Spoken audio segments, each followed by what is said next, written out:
හරි. පළවෙනි ගාන බලමු අපි.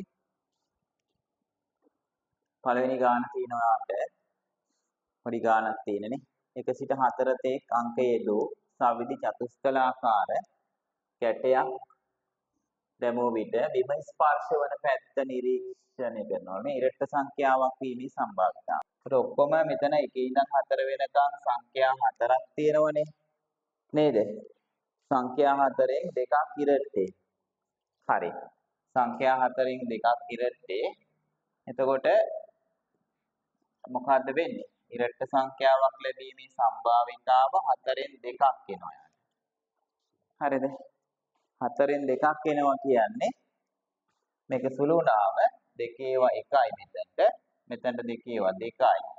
ඒත් දෙකේවා 1යි දෙකේවා 2යි කියලා එනවා. දෙකෙන් 1යි කියලා. හරිනේ.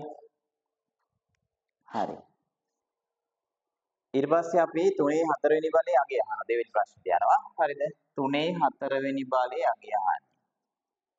ඔන්න එතකොට 3 4 වෙනි බලය කියන්නේ කවුද කියලා බලමු.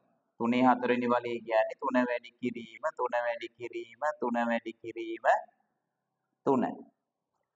3 ඒවා 4ක් අපි මේ විදිහට ලියලා වැඩි කරාම කියන්නේ 3 4 වෙනි බලයනේ. හරි දැන් මේක වැඩි කරාම යාගේ උත්තරේ එනවා.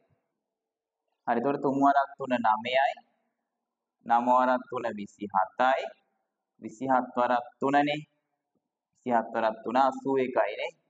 හරි එතකොට ඔන්න ඔයාට එනවා 3 4 වෙනි බලයගේ 81යි කියලා. හරිනේ. හරි. පළවෙනි ගණන් දෙක හරි ගියා නම් අත උස්සන්න බල.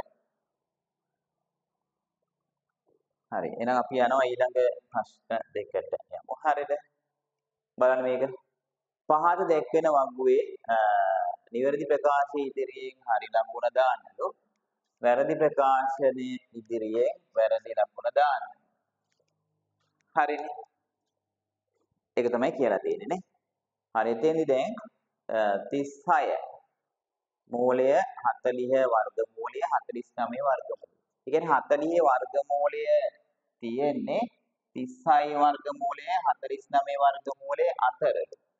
හරිනේ ඉතින් 6 වරක් 6 36යි 7 වරක් 7 49යි 40ට වැඩි වෙනවා 40ට අඩු වෙනවා. හරිනේ 6 වරක් 6 7 වරක් 7. එහෙනම් එක ළඟනේ. හරි එහෙනම් මේ දෙක අතර තමයි තියෙන්නේ. ඒක හරි. ඊට පස්සේ කියනවා 40 වර්ගමූලය 7යි 8යි අතරද තියෙන්නේ. ඒක වැරදි. 40 වර්ගමූලය තියෙන්න ඕනේ මේකේ විදිහට 6යි 7යි අතර. 6යි 7යි මේ දෙක මෙයා 6යි මෙයා 7යිනේ. 6යි 7යි අතර තියෙන්න ඕනේ. මේක කියන්නේ 7යි 8යි අතර තියෙන්නේ කියලා. එහෙනම් එයා වැරදි. හරිනේ ළමයි. ඊට පස්සේ ඔයාට කියන්නේ මොකද්ද?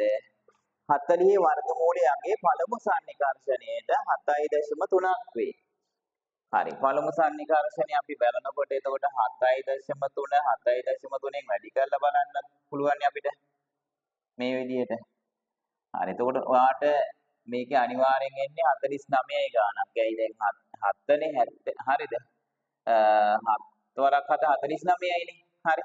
ඒක නිසා 49ට එහා පැත්තට ගිය අගයක් තමයි ඕකෙන් ඔයාට එන්නේ 7.3 වැඩි කරා. නේද? ඔය එතකොට ඒක වැරදි. අර 7යි 8යි අතර කියන කතාව වැරදිනේ. එහෙනම් මේක වැරදි. හරිනේ 7යි 8යි අතර කියන එක වැරදිනේ. 40 වර්ගමූලය 7යි 8යි අතර නෙමෙයිනේ. 6යි 7යි අතර. ඒ කියන්නේ 6යි දශම ගණන් තමයි මෙතන තියෙන්න ඕනේ. මෙයාගේ වර්ගමූලය 6යි දශම ගණන් එන්න ඕනේ. 7යි දශම වෙන්න බෑ. හරි. ඒක වැරදි. නේද? හරි. එහෙනම් මේක ඉතින් ඔයාට වැඩි කරලත් බලත හැකි 40ට වැඩි අගයන් එන්නේ 49ටත් වැඩි අගයන් එන්නේ. හරි. ඔන්න ඒක හරි. ඊට පස්සේ 4 වෙනි ගානට යන්න. පිට්ටනියක තනකොළ කැපීම සඳහා යන්ත්‍ර 3ක් භාවිත කළොත් පැය 8ක් වැඩ ඉවර කරන්න පුළුවන්ලු. පැය 8කින් වැඩ ඉවර කරන්න පුළුවන්ලු. යන්ත්‍ර 3ක් පාවිච්චි කරොත් පැය 8ක් යනවා.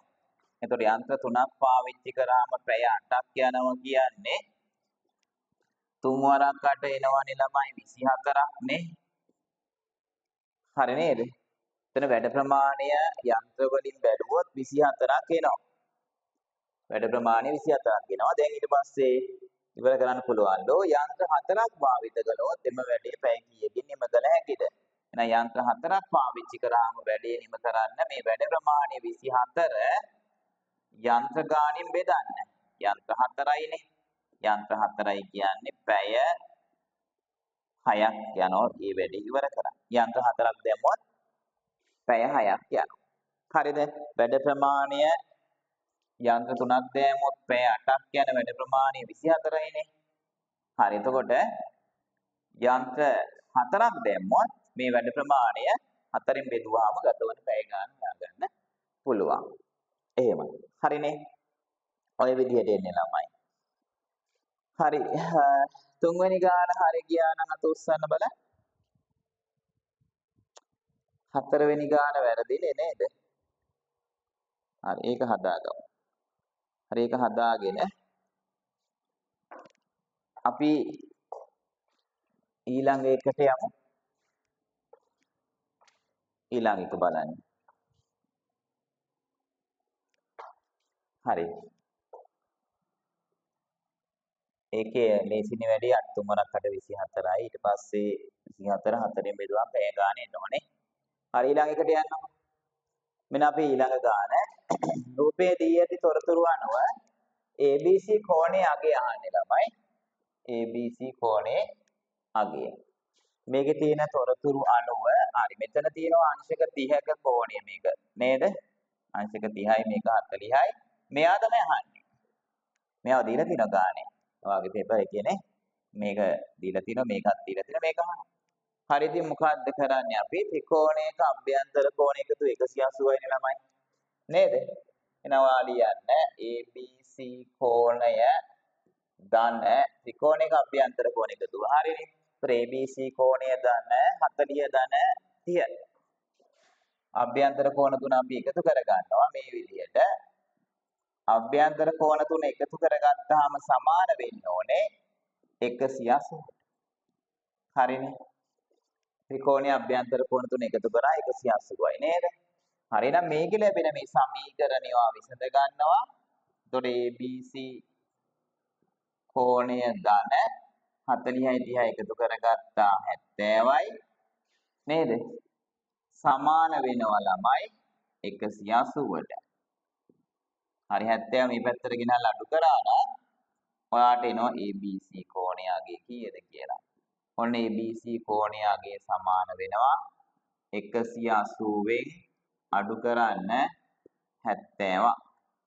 හරි එතකොට ඔයාට ABC කෝණයේ අගය එනවා ළමයි 110යි කියලා. 110යි නේ. ABC කෝණයේ අගය 110ක් ආවද බලන්න. හරි. හරි එහෙනම් අපි ඊළඟ ගානට යමු. ඊළඟ ගානේ තියෙනවා ළමයි ත්‍රිපද වර්ගජ ප්‍රකාශනයක් ලස්සනට දීලා x වර්ගය ඍණ 7x ධන 12. හරි මේකේ සාධක හොයනකොට ඔයාලට මතකයි මෙයා ධන 12 වැඩි කරන්න ධන 1කින් නේද? ධන 12 වැඩි කරගන්න ධන 1කින් වර්ගපදයේ සම්ගුණකයෙන් හරිද? ධන 12යි එන්නේ. ධන 12 ආවම ඔයා මේකේ හිතා ගන්නවා එකතු කිරීමෙන් එන්න ඕන කියලා. එකතු කිරීමෙන් කියලා හිතා ගන්නවා. හරිනේ. එකතු කිරීමෙන් 7ක් එන. එහෙමනේ ගන්න. එකතු කිරීමෙන් 7ක් එන ගුණ කරාම 12ක් එන. හරිද? ගුණ කරාම 12යි එකතු කරාම 7යි එන සංඛ්‍යා දෙන්න බලන්න. හරිද? 4 වරක් 3. 4 වරක් 3. හරිනේ. හරි මෙතන ඍණ 7ක් අවශ්‍ය නිසා ළමයි ඍණ 7ක් ගන්න නම් මොකද්ද කරන්න ඕනේ කියලා බලනවා. හරිනේ. 4යි 3යි අරගන්න. මේ අපි තෝරගත්ත දෙන්න ඍණ 7ක් කියන. මෙයාගේ ලකුණ කොහොමත් වැඩි එකට දානවා ඍණ. හරිද? එකතු වෙන්න නම් අනිත් එක්කෙනත් ඍණ නේ. සමාන ලකුණු. හරි. දැන් මේක දාගන්නවා ඔයා මෙතනට මේ ආකාරයට. x වර්ගය ඍණ 4යි ඍණ 3යි කියනකොට එතකොට ඍණ 4ix ඍණ 3ix ධන 12 කියලා දාගන්න. හරිනේ. දැන් මේ දෙන්න අරගෙන සාධක වෙන් කරාම මෙන්න බලා ගන්න මේ දෙන්නගේ සාධක. x පොදුයිනේ. x පොදුයි ළමයි. හරිද? එතකොට ඔයාට එන්නේ මෙතන x එකක් එනවා මෙතන ඍණ 4ක් එනවා. අනිත් දෙන්නවත් ගන්නකො ළමයි. මේ දෙන්නගෙන් ඔයාට ඍණ 3ක් පොදුයි. හරි නේද? ඍණ 3ක් පොදුයි. එතකොට ඔයාට එන්නේ මොනවද කියලා බැලුවොත් මෙතනින් x ඉතුරු වෙනවා. මේ ලකුණ විරුද්ධ වෙලා ඉන්නේ ඍණ ඉස්සරහට ගත්තාම මෙයා ධන වුණා. ධන එක්කිනා මෙතන ඍණ වුණා. 4ක් වුණා. හරි. දැන් ඔන්න සාධක ළමයි x ඍණ 4 එක සාධකයක්. අනෙක් සාධකයේ තියෙන ළමයි x ඍණ 3. හරිනේ. හරි. ඔන්න යාගේ අපි සාධක හොයාගත්තා. හරිනේ. හරි. කොබනේ දෙකම හරි ගියා. හරි හොඳයි. ඊට පස්සේ අපි 7 වෙනි ගානට යමු. හරි. 7 වෙනි ගාන බලමු ඊට පස්සේ 7 වෙනි ගාන මොකක්ද තියෙන්නේ කියලා බලන්න. හරි. සමීකරණයක් තියෙනවා. සමීකරණයක් තියෙනවා බලන්න ඒක කොහොමද කරන්නේ කියලා. ඒක බලමු දැන්.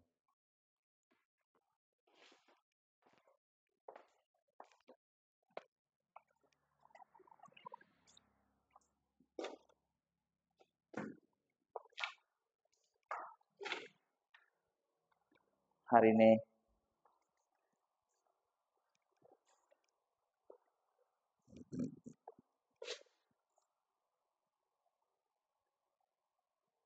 හත්වෙනි ගානට යමු අපි.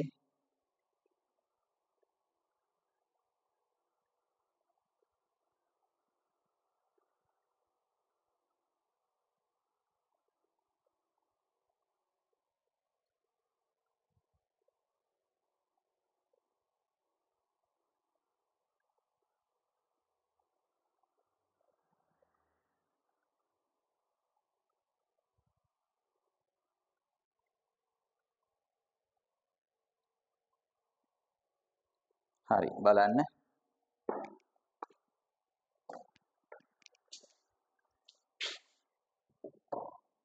හරි නේද? ඒක අපි බැලුවොත් බලන්න. මේකේ ළමයි ඍණ එක මේ පැත්තට දාගන්න මුලින්ම. හරි. ඍණ එක වාට දාගන්න පුළුවන් මේ පැත්තට. එතකොට 2x බෙදීම 3 සමානයි 5යි මෙතන. ඍණ එක මේ පැත්තට ආම ධන එකක් වෙනවා. හරිනේ. ඔය විදිහට ඒක අපි ගත්තා. හරි. ඊට පස්සේ ඒක 6යි කියලා සුළු කරගන්න පුළුවන් නේද? එතකොට 2x බෙදීම 3 සමානයි 6යි. හරි ඊට පස්සේ මම මොකද කරන්නේ?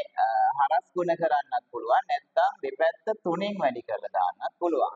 හරි මම මෙහෙම කරනවා 2x බෙදීම 3 මම මේ පැත්ත 3න් වැඩි කරනවා ළමයි. එතකොට මේ පැත්තත් මම 3න් වැඩි කරගන්න ඕනේ. හරිනේ. එතකොට මේ 3ට මේ 3 කපන්න පුළුවන් වාට. අනිත් එතකොට 2x සමානයි 18යි කියලා එන්නේ. හරිනේ. දැන් ඔයාලට මොකද කරන්න පුළුවන්?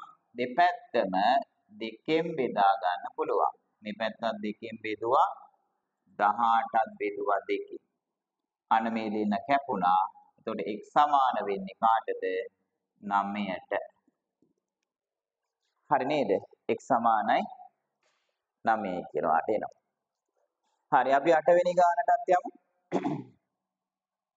8 වෙනි ගානේ තමයි මේ විදිහට තියෙන්නේ. කුඩාම පොත ගුණාකාරය හොයන්න කියලා. එතකොට 3යි a වර්ගයේ b අරගෙන එයාව අපි ප්‍රථමක සාධක වලින් මෙහෙම ලියනවා 3 වැඩි කිරීම a වර්ගය වැඩි කිරීම b 6යි b අරගෙන ප්‍රථමක සාධක වලින් ලියනවා 6 කියන්නේ ප්‍රථමක සාධක වලින් ළමයි 2 වැඩි කිරීම 3නේ 6 කියන්නේ ප්‍රථමක සාධක වලින් 2 වැඩි කිරීම 3යි ඊට පස්සේ b මෙතන තියෙනවා හරි දැන් ප්‍රථමක සාධක වලින් ලියලා තියෙන්නේ 3 ප්‍රථමක නිසා එහෙම ගත්තා 6 අපි ප්‍රථමක සාධක වලට කැඩුවා හරි කොහොම අරගෙන ළමයි කුඩාම පොදු ගුණාකාරය හොයන්නේ මෙන්න මේ ආකාරයට බලා ගන්න විශාලම බල ගන්න ඔයා හරිද ඔයාට පුළුවන් මේකේ තියෙන විශාලම බල ගන්න. හරිද? දෙකේ විශාලම බලය දෙකේ පළවෙනි බලයනේ. තුනේ විශාලම බලය තුනේ පළවෙනි බලයනේ.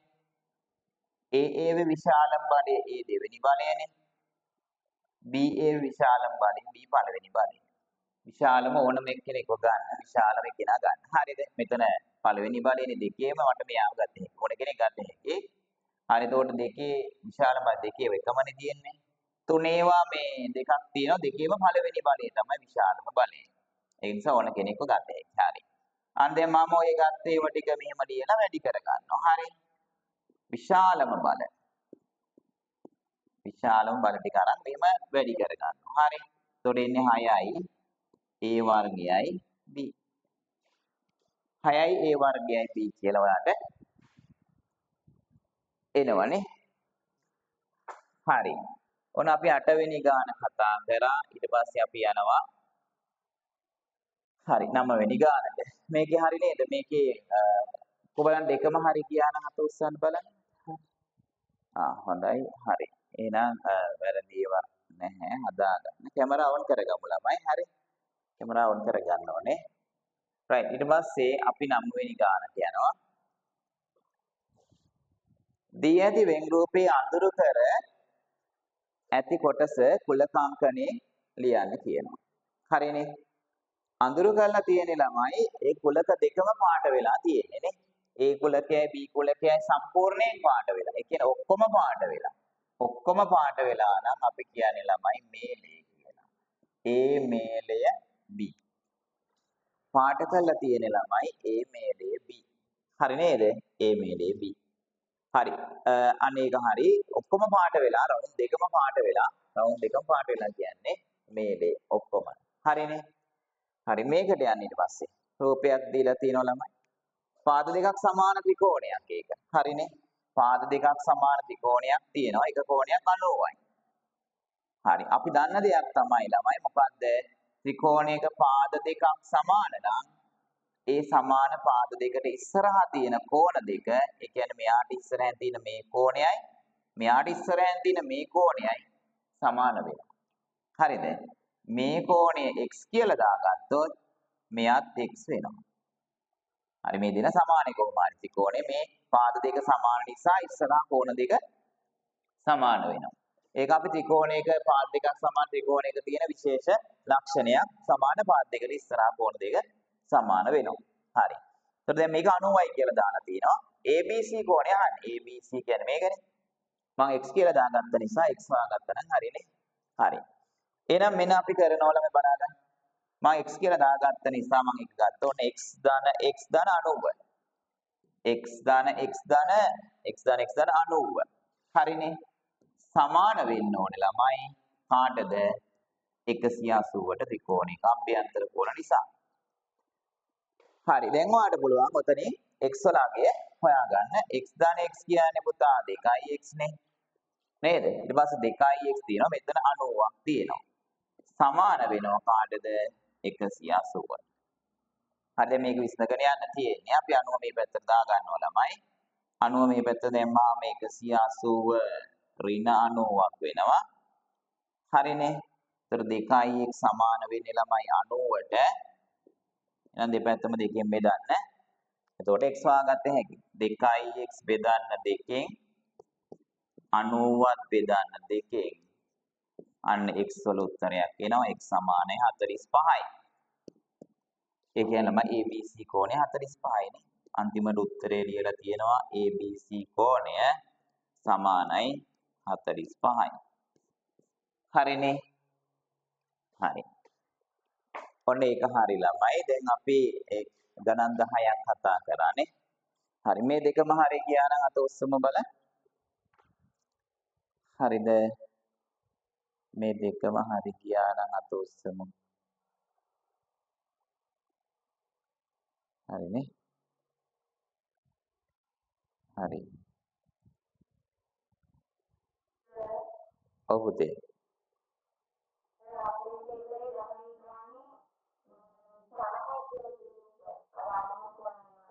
50යි කියලා තියෙන්නේ. හරි. එතකොට 50යි කියලා තියෙනවා නම් එතනට අපිට ගන්න වෙන්නේ 65ක් වෙන්නේ නේ. බලන්න 65ක් ආවද කියලා. හරිනේ. හරි.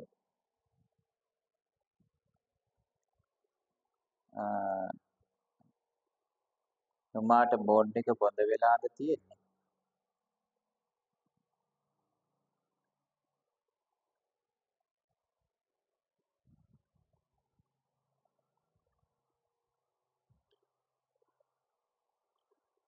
නුමා බෝඩ් එක බොඳ වෙලාද? පේනවද හොඳට?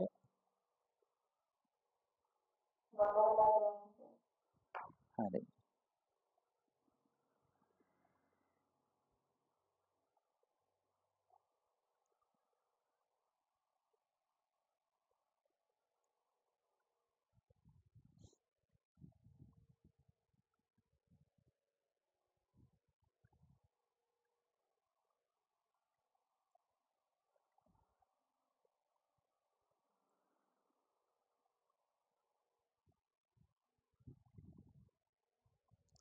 හරි.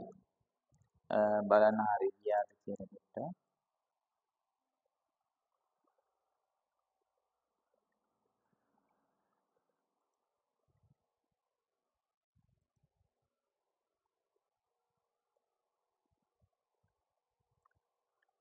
හරි. බලමු දැන් අපි ඒකනේ. හරි එතනින් එහා ටිකට යමු අපිට. ඔන්න බලන්න. දිග මීටර් 2ක්ද පළල මීටර් 2ක්ද උස මීටර් 1ක්ද වන. දිගත් මීටර් 2යි පළලත් මීටර් 2යි උස මීටර 1යි වන ඝනකාභයක් තියෙනවලු. හරිද? ඒ වගේ ඝනකාභයක ධාරිතාවය ලීටර් කීයද කියලායි ඔයාගෙන් අහන්නේ. එතන මේ ඝනකාභයක ධාරිතාව කියන්නේ ළමයි එයාගේ පරිමාවට සමානයි. හරිද? එයාගේ පරිමාවට සමානයි ධාරිතාව කිව්වහම. හරි එතකොට මේ වගේ එකක් නේ ඔය කියන්නේ ඔයාලට. හරිනේ. මේ වගේ එකක්. දිග මීටර් 2යි. පළල මීටර් 2යි. උස මීටර් 1යි. මේ වගේ එකක් තියෙනවලු. මෙයාගේ ධාරිතාව අහන්නේ. ධාරිතාව කියන්නේ පරිමාවට සමානයි. අපි මෙයාගේ පරිමාව හොයාගමු මුලින්ම. හරිද? මෙයාලගේ පරිමාව හොයන්නේ ළමයි දිග වැඩි කිරීම, පළල වැඩි කිරීම, උස. නේද? ඒ කියන්නේ 2 මීටර් වැඩි කිරීම, 2 මීටර් වැඩි කිරීම, 1 මීටර්. හරිතොර ඒකේ පරිමාව වෙනවා ළමයි 4යි. 2 වරක් 2 4යි, 4 වරක් 1 4යිනේ. එතකොට 4යි ඝන මීටර් කියලා එන්නේ. ඝන මීටර 4යි. පරිමාව ඝන මීටර 4යි. ඝන මීටර 4යි ඒක ලීටර වලින් අහන්නේ වාගේ. ලීටර වලින් අහන්නේ. ලීටර වලින් අහන්නේ. එතකොට දැන් මේ පරිමාව මේක නම් ධාරිතාවත් මේක තමයි. එතකොට ධාරිතාව මේකම තමයි. ඝන මීටර 4යි. එයාම ලීටර කරලා තියන්නයි අපිට ඕනේ. ඝන මීටරයක් කියන්නේ ළමයි ලීටර 1000ක් මතක තියාගන්න. හරිද? ඝන මීටරයක් කියන්නේ ලීටර 1000. ඒතර දැන් ධාරිතාව ලීටර වලින් ගන්න. ධාරිතාව අපිට ලීටර වලින් ගන්න පුළුවන්. හරිද? 1000න් වැඩි කරගත්තා නම් නේ. ඒතකොට ඝන මීටර 4ක් තියෙන්නේ. අපිට ඒක ලීටර කරගන්න පුළුවන්. ඝන මීටරයක් කියන්නේ ලීටර 1000ක් නේ. ඒතකොට 1000න් වැඩි කරාම ලීටර වෙනවා. හරිනේ. ඒ කියන්නේ ළමයි 4000යි ලීටර. ලීටර් 4000ක් වෙනවා මෙයාගේ ධාරිතාවය. හරි නේද? ධාරිතාවය ලීටර් 4000ක් වෙනවා. හරි. දැන් අපි 12 වෙනි ගානට යනවා. y සමානයි 3x වෙන දෙක මගින් නිරූපිත සරල රේඛාවේ අනුක්‍රමණය හා අන්තර්ඛණ්ඩය සොයන්න. y සමානයි 3x වෙන දෙක මගින් නිරූපිත සරල රේඛාවේ අනුක්‍රමණය හා අන්තර්ඛණ්ඩය අහනවා. හරි. ඒක හරි ලේසියි ළමයි. හරිනේ. y සමානයි 3x ඍණ 2 කියන සරල රේඛාවේ අනුක්‍රමණයයි අන්තර්ඛණ්ඩයයි යහන්නේ. අනුක්‍රමණය කියන්නේ මෙන්න මෙයාට. හරිනේ. එයා තමයි අනුක්‍රමණය කියන්නේ ළමයි. එතන තියෙන x. x ගේ සංගුණකය.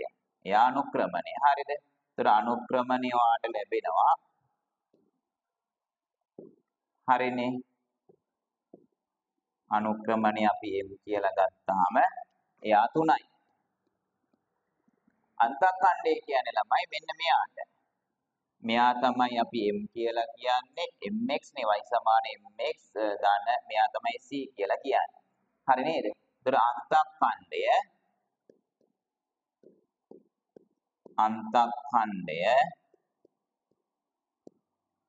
c සමාන වෙනවා ඍණ 2කට. හරිනේ? අන්තඛණ්ඩය c සමාන වෙනවා ඍණ 2කට. හරි. එතකොට ඒකත් හරිනේ නේද?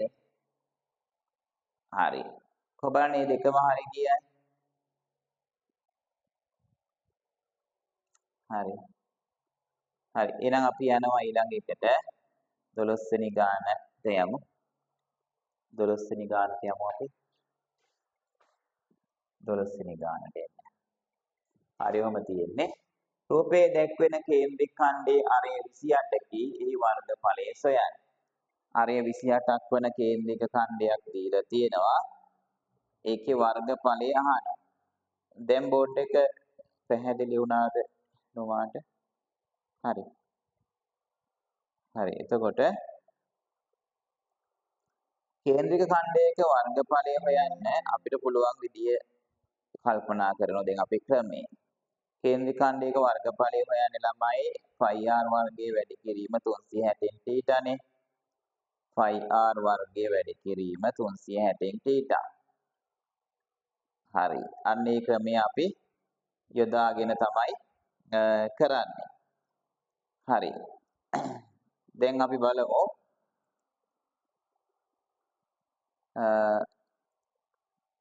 කොහොමද කරන්න කියලා. මොන දැන් මෙයාගේ වර්ගඵලය අපිට ගන්න පුළුවන් phi r වර්ගය වැඩි කිරීම 360න් θ. හරි නේද? මේකට ආදේශ කරමු අපි. මේකේ පුතේ phi කියන්නේ 7න් 22ක් වෙනවා. r කියන්නේ ළමයි 28යි. එතකොට 28 වැඩි කිරීම 28ක් වෙනවා. හරිනේ. 28 වැඩි කිරීම 28ක් වෙනවා. ඊට පස්සේ වැඩි කිරීම තියෙනවා මෙතන 360න් හරිද 45ක් දාගන්න ඕනේ. 360න් 45ක් දාගන්න ඕනේ. හරිනේ කොහොනේ ඊට කොහොනේ 45යිනේ. හරි.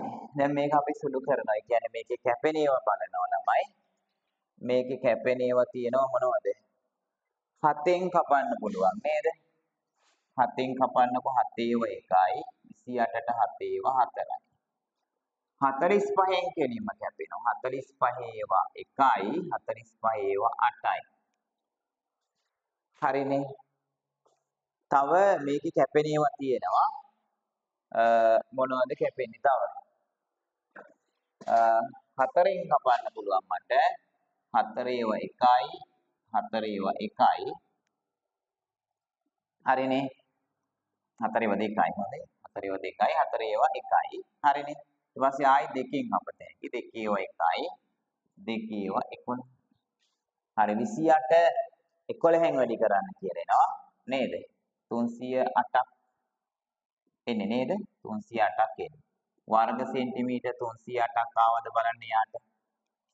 වර්ග සෙන්ටිමීටර් 308ක් එනවද බලන්න. හරිනේ ඒක. වර්ග සෙන්ටිමීටර් 308ක් එනවා. හරි. ඊළඟ එකට යමුකෝ බලන්න ඊට පස්සේ. ඊළඟ ප්‍රශ්නය අපිට තියෙන්නේ ත්‍රිකෝණ අංග සාම්‍ය සම්බන්ධ ප්‍රශ්නයක්. හරිද? ත්‍රිකෝණ අංග සාම්‍ය සම්බන්ධ ප්‍රශ්නයක් තියෙන්නේ. හරි. දැන් බලමුකෝ එහෙනම් ඒක. නේද? ඔව්. රූපයේ දැක්වෙන ත්‍රිකෝණ අතරින් අංග සමවන ත්‍රිකෝණ යුගලය නම් කරන්න. හරි. මොකක්ද අංග සම වෙන ත්‍රිකෝණ යුගලය කියලා බලමුකෝ. මෙතන ළමයි මේ 60 කෝණය දෙපැත්තේ පාද දෙක 6යි 5යි කියලා තියෙනවා. මේකේ 60 කෝණයේ දෙපැත්තේ පාද දෙක නෙමෙයි 6යි 5යි තියෙන්නේ වෙන එක්කෙනෙක් තමයි 5ක් වෙලා තියෙන්නේ. මේක හරියන්නේ නැහැ වැඩියට. නේද? එහෙනම් මේකේ 60 කෝණයේ දෙපැත්තේ මෙතන 6යි 5යි තියෙනවා. මේකයි අංග සමයිනේ. හරිද? පාකෝපං. හරි. එතකොට අංග සම ත්‍රිකෝණ දෙක වෙන්නේ ළමයි. නම් කරන්න තියෙනවා ABC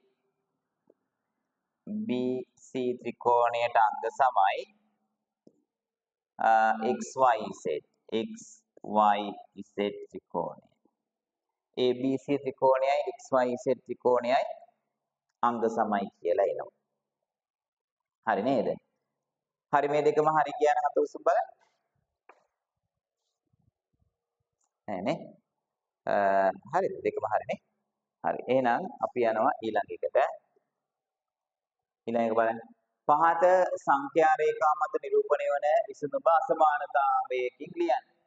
හරි මේකේ තියෙනවා රින් එකට වඩා වැඩි පැත්ත මෙතන පාට කරපු එක්කෙනෙක් නෙමෙයි ඉන්නේ. හරි.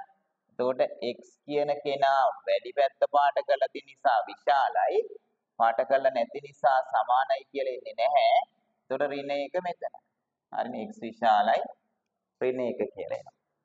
හරිනේ x විශාලයි රින් එක කියලා එනවා. හරි මේක අහනවා ව්‍යාපාරික ස්ථානයක සේවය කරන සේවකයන්ගේ වයස පිළිබඳ තොරතුරු පහත වගුවේ දැක්වේ. හරි. මේ වගුවේ තියෙනවලු වයස පිළිබඳ තොරතුරු. එම දත්තවල මාත පන්තිය සොයන්නලු. හරි. මාත පන්තිය කියන්නේ පුතේ මේ වැඩිම සංඛ්‍යාතයේ තියෙන පන්ති ප්‍රාන්තරය තියෙනවනේ මෙන්න මෙතන. හරිද? වැඩිම සංඛ්‍යාතයේ තියෙන පන්ති ප්‍රාන්තරය තමයි මාත පන්තිය. දැන් මාත පන්තිය කියන්නේ වැඩිම සංඛ්‍යාතයේ සහිත පන්ති ප්‍රාන්තරය 34 41. මාත පන්තිය වෙන්නේ 34 41. හරිනේ. ඒක හරි. ඊට පස්සේ අපි යනවා මධ්‍යස්ථ පන්තිය හොයන්න ඕනේ. මධ්‍යස්ථ පන්තිය හොයනකොට අපි මෙන්න මෙහෙම පොඩි වැඩක් කරගන්නවා මුලින්ම බලාගන්න. මධ්‍යස්ථ පන්තිය හොයන්න නම් මේ වැඩේ කරන්න. 3යි 4යි එකතු කරගන්න 7යි. 7යි 10යි එකතු කරගන්න 17යි. 17යි 5යි එකතු කරගන්න 22යි. 22යි 3යි එකතු කරගන්න 25යි. හරි නේද? ඔය විදිහටයි අපිට එන්නේ. හරි. දැන් ඊට පස්සේ අපි බලනවා මොකද්ද? 25ක් ආවනේ.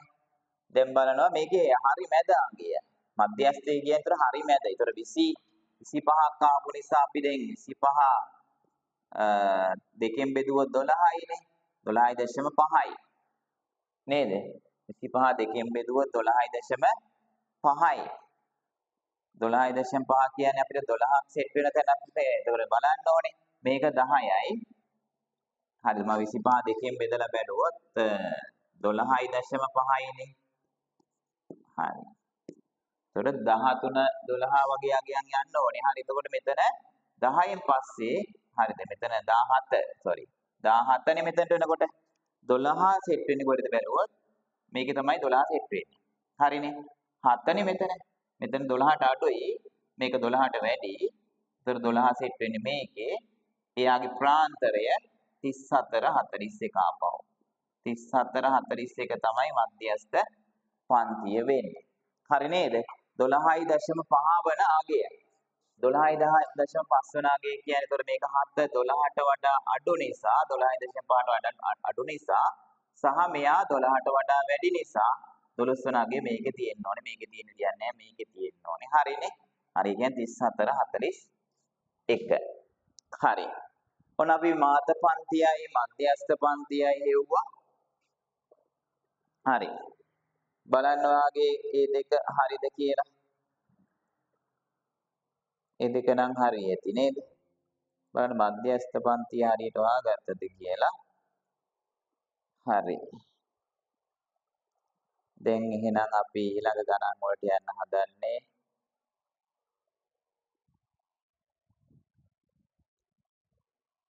අපි බලමු කොහොමද වෙන්නේ කියලා.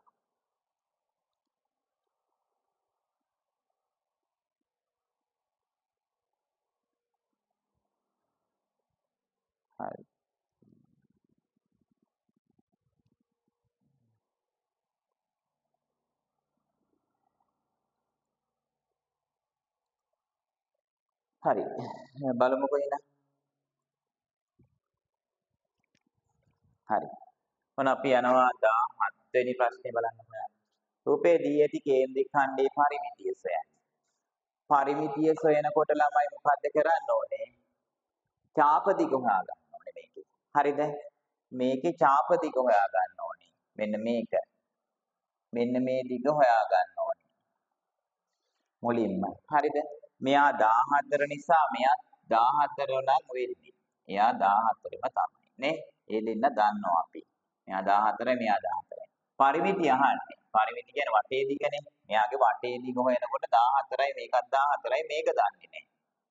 අන්න ඒක හොයා ගන්න ඕනේ. හරිනේ. ඒක හොයාගත්තා නම් අපිට චාප දිග හොයාගන්න ඕනේ. කියන්නේ චාප දිග හොයාගත්තා නම් හරි. චාප දිග වෙන්නේ මොකක්ද එතකොට? 2යි r වැඩි කරන්න ඕනේ 360න් θ. නේද?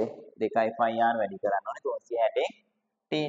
එතකොට මොකද්ද වෙන්නේ? 2 වැඩි කිරීම හරි.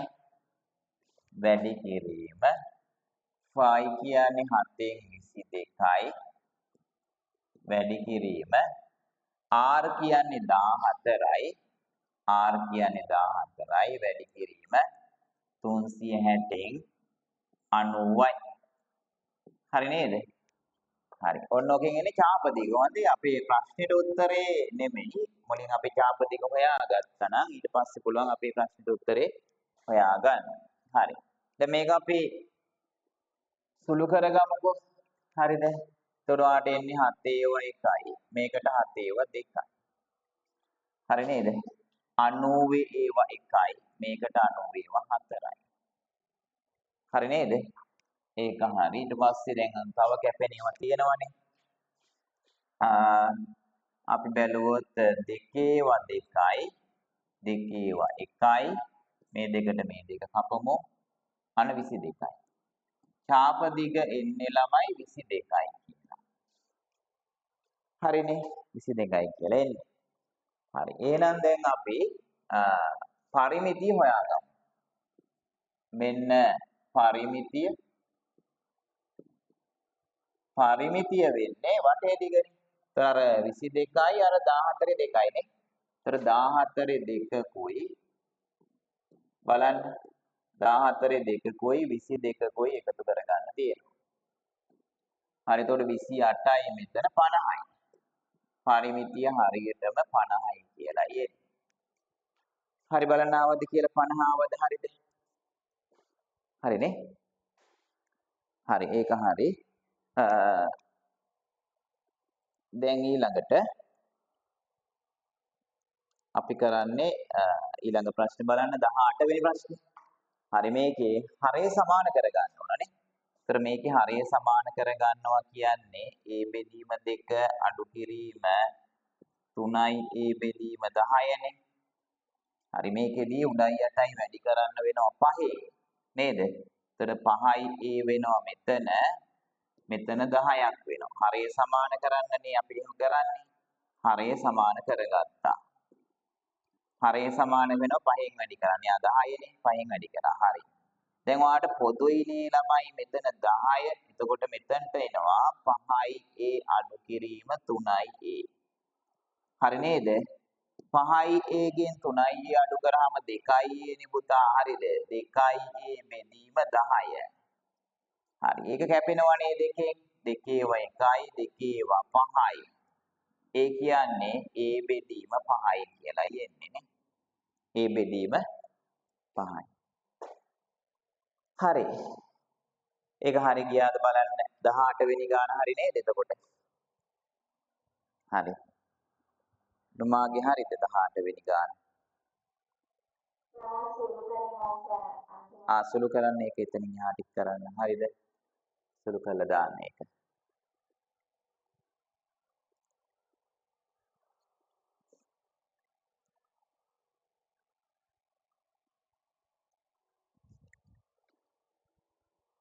හරි නේද එන? හරි. අපි ඊළඟ එකට යමු. 19 වෙනි ගානට යමු. රූපේ O කේන්ද්‍රය වූ වෘත්තයේ දී ඇති තොරතුරු අනුව BAC කෝණයේ අගය අහනවා. හරි. මේක මේ හදන්න ගියාම BAC කියන්නේ මෙතන කෝණය නේද? හරි මම අකුරු දාලා නෑ මේකේ. මෙතන BAC ඔන්නෝමද බලන්න තියෙන්නේ. හරිද? නැද්ද? එහෙමනේ තියෙන්නේ නේද? හරි. BAC කෝණය සෙට් වෙන තැන හරිද? මෙතන කෝණයද හොයන්න තියෙන්නේ.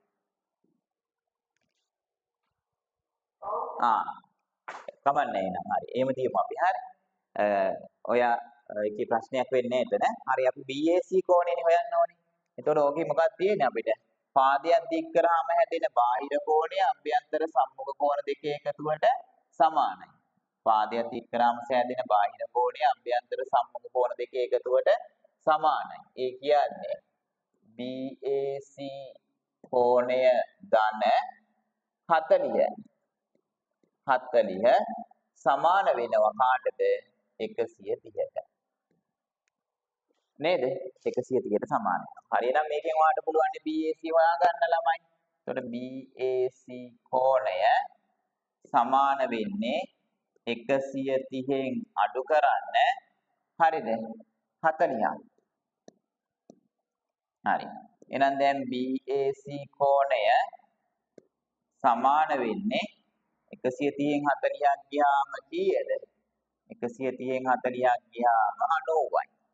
හරිද? 90යි. 90ක් වෙනවා. හරි නේද? ඒක හරි. ඊට පස්සේ අපි 20 වෙනි ගානට යමු. රූපයේ කේන්ද්‍රය O වූ වෘත්තයේ AB හි මධ්‍ය ලක්ෂ්‍ය C වේ. හරි මේ AB වල හරි මැදලු C කියන්නේ. AB 16යිලු. හරි AB 16යි කියන්නේ මේක පැත්ත 8යි කියන එකනේ. සමාන නිසා. ඊට පස්සේ OC 6යිලු. හරි මේක 6යිලුනේ. සෙන්ටිමීටර වනේ නම් වෘත්තයේ අරය. වෘත්තයේ අරය කියන්නේ පුතේ මෙන්න මේකනේ. මෙන්න මේක අරය. මෙතින් අරයනේ. මේක හොය යහ පැත්තෙනුත් අනිත් හැකි අරයනේ. අරය. හරි එතකොට ඔයාලට පේනවා මේක ඍජු කෝණිකයි. මෙයා දන්නවා, මෙයාත් දන්නවා. මෙයා හොයා ගන්න ඕනේ. හරි. ලේසිනේ එතකොට. හරි මම මොකද කරන්නේ? OCB ත්‍රිකෝණය සලකනවා. OCB ත්‍රිකෝණය සැලකීමෙන් අපිට මෙහෙම ලියත හැකි OB වර්ගය කර්ණීපාදයේ වර්ගය සමානයි OC වර්ගය ධන BC වර්ගය. පයිතගරස්. මේකට කියන්නේ අපි පයිතගරස් සම්බන්ධය. ඍජු කෝණික ත්‍රිකෝණයක පාද තුන අතර තියෙන සම්බන්ධය මේක. කර්ණීපාදයේ වර්ගයේ සමාන වෙනවා ඉතිරි පාද දෙකේ වර්ගවල එකතුවට. ඒක තමයි පයිතගරස් සම්බන්ධයෙන් කියවෙන්නේ. හරි එහෙනම් දැන් OB කියන්නේ අපේ අරය අපිට හොයා ගන්න තියෙන එක්කෙනා. OC කියන්නේ 6යි 6 වර්ගය ධන BC කියන්නේ 8යි 8 වර්ගය. හරි එතකොට OB වර්ගය සමාන වෙන්නේ කාටද? 6 වර්ගය 36යි ධන 8 වර්ගය 64යි. නේද? හරි. දැන් එතකොට OB වර්ගය සමාන වෙන්නේ 100ටනේ. එකතු කරාම 100යි නේද? එහෙනම් OB සමාන වෙන්නේ 100 වර්ගමූලයට. හරි. එහෙනම් OB සමාන වෙන්නේ 10ට. OB සමානයි 10යි නේ. ඒ කියන්නේ අරය 10යි කියන එකනේ. වෘත්තයේ අරය සමානයි 10යි. හරි. ගාන බලන්න. හරි මේකේ රූපයේ දැක්වෙන ත්‍රිකෝණ යුගලයේ අංග සමවන අවස්ථාව ලියන්නලු. හරි. ඊතර ඍජු කෝණිකයි ළමයි කර්ණ දෙක සමානයි තව පාදයක් සමානයි පේනවද? ඍජු කෝණිකයි කර්ණ දෙක සමානයි තව පාද දෙකක් සමානයි. අනේ ඒ වගේ වෙලාවට ළමයි කර්ණපා අවස්ථාවෙන් තමයි අංග සම වෙන්නේ. කර්ණපා. හරි. එතකොට අනුරූප කෝණ යුගලයක් සමාන වන අනුරූප කෝණ යුගලයක් ලියන්නලු. ඔයාලට පුළුවන් මෙයාට ඉස්සරහෙන් තියෙන මේ කෝණය එයාට සමාන පාදයට ඉස්සරහින් තියෙන මේ කෝණයට සමාන බව ලියන්න. හරි නේද? හරි ඒක ලස්සනට තියෙන. එතකොට ACB කෝණය සමාන වෙනවා මෙයාගේ PRQ කෝණයට. PRQ කෝණයට. නේද? හරි ඒ දෙන සමාන වෙනවා. හරි නේද ඒක? හරි. ඊළඟටත් යමු අපි දී ඇති තොරතුරු අනුව AB ට සමාන පාද දෙකක්. AB ට සමාන පාද දෙකක් අහන්නේ බලාගන්න. දැන් මෙයා 70යි මෙයා 40යි වුණාම 110යි නේද එකතුව? 110යි. ඒතර මෙයා වෙනවා ත්‍රිකෝණීය අභ්‍යන්තර කෝණ එකතුව බැලුවාම මේ ත්‍රිකෝණීය අභ්‍යන්තර කෝණ එකතුව බැලුවාම මෙයා 70යි. අනුවාට පේනවා කෝණ දෙකක් සමාන වෙලා තියෙන්නේ. කෝණ දෙකක් සමාන වෙනවා නම් ඒ කෝණ දෙකට ඉස්සරහින් තියෙන පාද සමානයි. මෙයාට ඉස්සරහා පාදයයි මෙයාට ඉස්සරහා පාදයේ සමානයි. අන්න AB ට සමාන පාදයක් තමයි එකක් තමයි AC. AB ට සමාන පාදයක් තමයි AC. හරි ඒක එකක්. හරි නේද? අනිත් කතාව තමයි පුතේ මෙයා 70ක් වෙනකොට මේ ත්‍රිකෝණයේ පාදයක් දික් කළ විට සෑදුණු බාහිර කෝණය නියෝග. ත්‍රිකෝණයේ පාදයක් දික් කළ විට සෑදුණු බාහිර කෝණය. හරිද? මෙන්න මේ ත්‍රිකෝණය ගත්තොත් අපි හරිද? අපි ඒ ත්‍රිකෝණය ගත්තොත් එයාගේ පාදයක් දික් කරාම සෑදෙන බාහිර කෝණය. හරිනේ? මෙන්න මෙහෙම. මෙයා පාදේ මෙහෙට දික් කරා මෙයා මෙහෙම තියෙනවා මෙයා මෙහෙම තියෙනවා. හරි නේද? හරි මෙයා 70ක් කියන්නේ මේ දෙක එකතුව 70ක් වෙන්න ඕන කියන එක.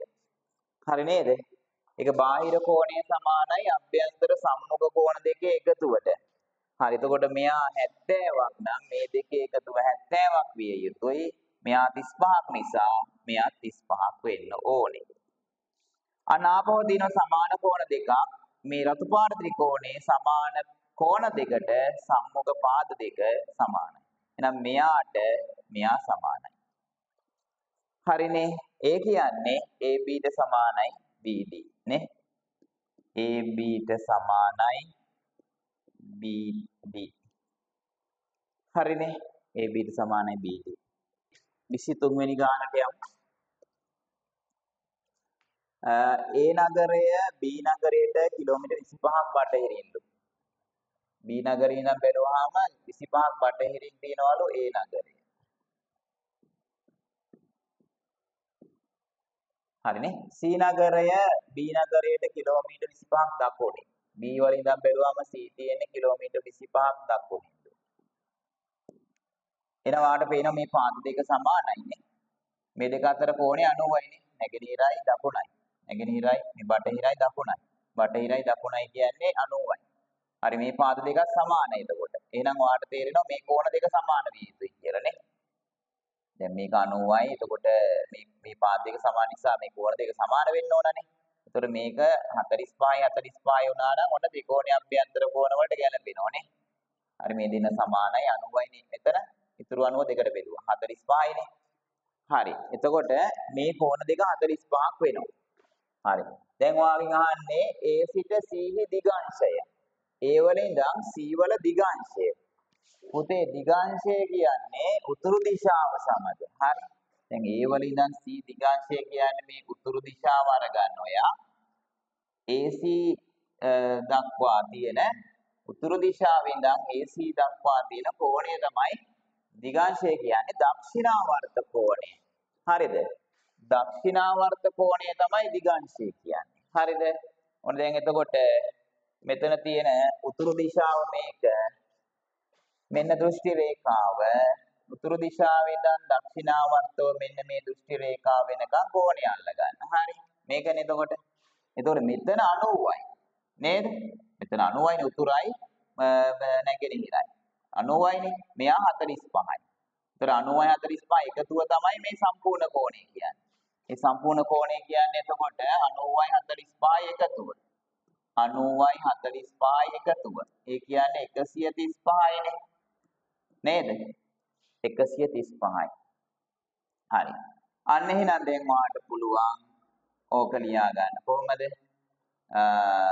දිගාංශය කියන්නේ A සිට C දිගාංශය කියන්නේ 135යි. 135යි. හරිනේ. A සිට C වල දිගාංශය කියන්නේ 135යි. හරිනේ. 135යි වාට එන්නේ. හරි ඔන්න ඒකත් හරි. අපි මේ භාග ගන්නට යමු. 1යි 5න් 4 1යි 5න් 4 අල්නා යන්න වරහන් ඇතුළ සුළු කරන්න ඕනේ නේ. වරහන් ඇතුළ සුළු කරනකොට 12 පොදොයි. මෙයා උඩ යටයි 6න් වැඩි කරගන්න ඕනේ.